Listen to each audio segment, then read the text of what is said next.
আসসালামু আলাইকুম। এই ভিডিওতে আমি আপনাদের সাথে কথা বলবো জেনেরিক ড্রাগ নিয়ে।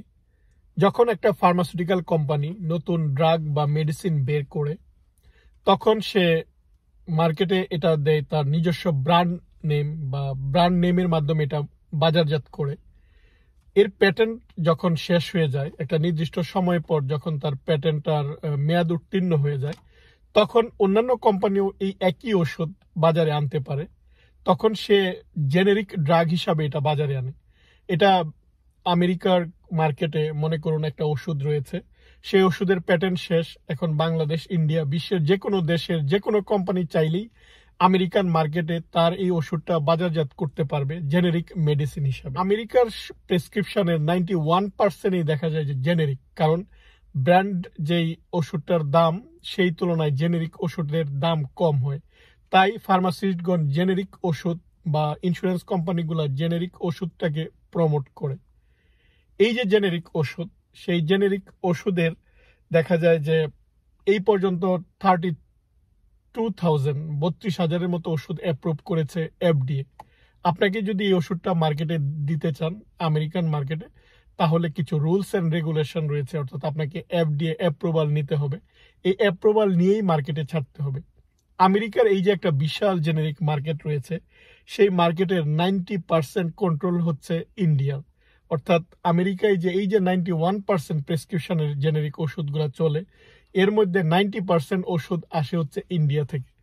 আমরা বাংলাদেশ ওষুধ শিল্পে স্বয়ংসম্পূর্ণ, কিন্তু আমাদের এখন নিজস্ব গণ্ডি পেরিয়ে একটু এই যে আমেরিকার একটা বিশাল মার্কেট রয়েছে, এই দিকে মনোযোগ দিতে হবে।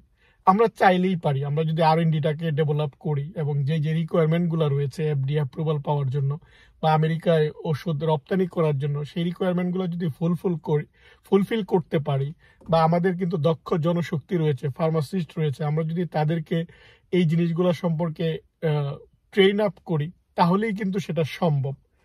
কারণ নাম্বার ওয়ান যে ফার্মাসিউটিক্যালস, টেবা ফার্মাসিউটিক্যালস বা জেনেরিক, দেখা যায় যে number one generic drug produce করে তারা, এই উৎপাদনের দিক থেকে তারা নাম্বার ওয়ান, এবং এটা কিন্তু ইসরায়েলের একটা কোম্পানি। দেখা যায় যে আমেরিকার যে 10টা প্রেসক্রিপশন হয়, 10টা প্রেসক্রিপশনের মধ্যে একটা দেখা যায় ওদের মেডিসিন থাকে। বা ইউকে মার্কেটে দেখলাম যে 5টা প্রেসক্রিপশন হলে একটা প্রেসক্রিপশনেই দেখবেন আপনি 5 ভাগের 1 ভাগ হচ্ছে তাদের ট্যাবার। বা ইউকের যে মার্কেট, সেটা 5 ভাগের 1 ভাগ, এবং কানাডিয়ান মার্কেটেও কিন্তু একই, অর্থাৎ তারা নাম্বার ওয়ান। এবং এই যে তারা নাম্বার ওয়ান হয়েছে ট্যাবা ফার্মাসিউটিক্যালস, তাদের কিন্তু প্রায় আর&ডি পিপল রয়েছে অনেক, 3,000-এর অধিক তাদের আর&ডি পিপল রয়েছে। রিসার্চ অ্যান্ড ডেভেলপমেন্টে তারা অনেক লোকজন নিয়োগ দেয়। 28টার মতো কান্ট্রিতে তাদের কিন্তু এরকম প্ল্যান্ট রয়েছে। এবং তাদের যে আর&ডি হাব, অর্থাৎ সবচেয়ে বেশি যেখানে তারা রিসার্চটা করে, আমেরিকায়, তারপর আরেকটা হচ্ছে ইসরায়েলে, এবং আরেকটা হচ্ছে ইন্ডিয়া। সো বুঝতেই পারছেন এই যে একটা দক্ষ জনশক্তি তারা তৈরি করেছে। তারা সাথে সাথেই কিন্তু যেই একটা ব্র্যান্ড, যেই ওষুধটা রয়েছে, এটা কিভাবে জেনেরিক মার্কেটে তাড়াতাড়ি নিয়ে আসা যায় এবং দেখা যায় যে সবার আগে নিয়ে আসতে পারে, এটা কিন্তু তারা কন্টিনিউয়াস রিসার্চ বা গবেষণা করেই কিন্তু তারা এই মার্কেটটা আজকে দখলে নিয়েছে 1 নম্বর। আর যেটা বললাম যে আমরা ওষুধে স্বয়ংসম্পূর্ণ, এবং এই ওষুধ স্বয়ংসম্পূর্ণ, আমরা নিজস্ব গণ্ডি পেরিয়ে এখন আমরাও কিন্তু ইন্ডিয়ার মতো পারি। যে ইন্ডিয়া হয়তো 90% এই জেনেরিক মার্কেটটা দখল করে রেখেছে, আমরা 90% দখল না করি, কিন্তু আমাদের এখানে আসা উচিত।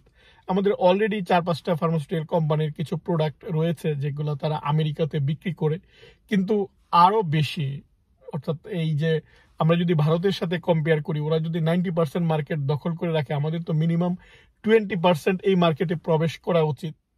এই জেনেরিক মেডিসিনটা বানাতে হলে যেই আর&ডি বা যেই ব্র্যান্ডের আমরা জেনেরিক মেডিসিনটা বানাবো, ঠিক তার মতো করেই বানাতে হয়। অর্থাৎ ওর যে গুণগত মান বা ওর যে ডিজলিউশন প্যাটার্ন, সেটাই আপনাকে একদম, সে যেরকম ভাবে কাজ করে। অনেকে মনে করে যে জেনেরিক মেডিসিন হয়তো কাজের ভিন্নতা থাকে, অ্যাকচুয়ালি ভিন্নতা থাকে না। জেনেরিক মেডিসিন ব্র্যান্ড ওষুধ যেরকম ভাবে কাজ করে, এর বিকল্প হচ্ছে জেনেরিক।